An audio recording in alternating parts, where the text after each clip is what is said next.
This is National Native News. I'm Brian Bull, sitting in for Antonia Gonzalez. Last week, the U.S. Department of Education announced a nearly $500 million investment that'll in part help to fund TCUs, or tribal colleges and universities. As KJZZ's Gabriel Pietrorazio reports, it comes months after the White House proposed cuts that would have caused some schools to close. Navajo Nation President Boo Nygren met with Education Secretary Linda McMahon for the first time in D.C. to explain why tribal education isn't DEI and how these institutions are tied to preserving language and culture. And I had to remind her about the Navajo Code Talkers and the things that we've done for this country, and at the same time making sure that we fund our education properly, including our higher education as well. So she was very receptive.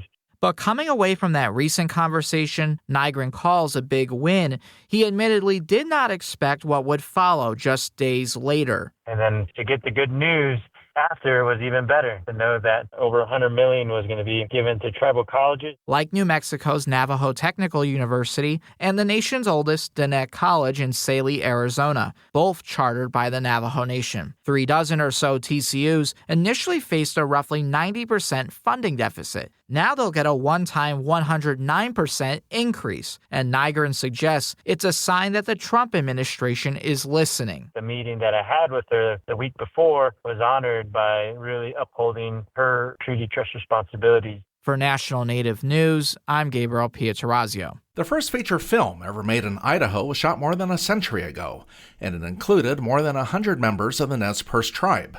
Although only a third of the film was recovered, it's been digitized and edited into a short film. Northwest Public Broadcasting's Lauren Patterson has more. Told in the Hills is considered the first feature film shot in Idaho. It was filmed in Kamiah on the Nez Perce Indian Reservation. It was made in 1919, and it was an unusual film even for early cinematic standards because of the unique and unprecedented collaboration with the Nez Perce tribe. That's Colin Mannix, executive director of the Kenworthy Performing Arts Center. The silent film story follows Jack Stewart, played by Robert Warwick, a man from a wealthy family who tries to escape some family drama by heading west. But he gets himself into trouble. More than 100 members of the Nez Perce tribe were invited to participate in the filming. They presented a lot of authentic cultural regalia as a part of the production. The Nez Perce tribal members portray the Kootenai tribe in the film because the story takes place in rural Montana, despite being filmed in Idaho. After a young Kootenai chieftain is accidentally killed when he tries to bring a message of goodwill to the U.S. cavalry, Stewart is unjustly imprisoned, and the story follows how he escapes. Like many silent films, there will be music throughout the entire picture. The score for the new version of this long-lost Western romance was created by Dinnett composer Connor Chee. What I ended up doing was writing, I think it's about 17 different pieces, 17 cues that had, a variety of emotions that could match what I'd seen on the screen in this rough cut. The music score will be performed live at the movie showing. Being a member of the Navajo Nation, Chee says he doesn't have to explicitly try to give his work an indigenous feel, because it's always woven into his work. But he says he did approach the music with a historical lens. I wanted the melodrama to match sort of the time period in that sense of what you're seeing on screen. The new version of the restored film will premiere at the Kenworthy Theater in downtown Moscow on the last Friday and Saturday of September as part of the theater's Silent Film Festival.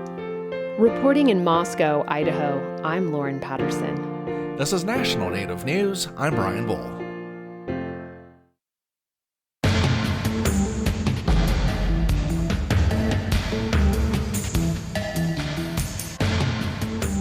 National Native News is produced by Koahnic Broadcast Corporation with funding by the Corporation for Public Broadcasting. Support by Drummond Woodsum, a full-service law firm whose nationally recognized tribal nations practice provides services to tribal nations and their enterprises and to companies that do business with tribes across the country. More at dwmlaw.com.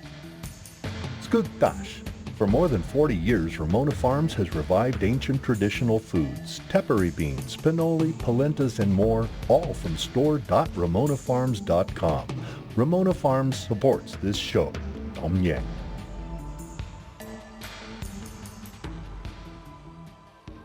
Native Voice One, the Native American Radio Network.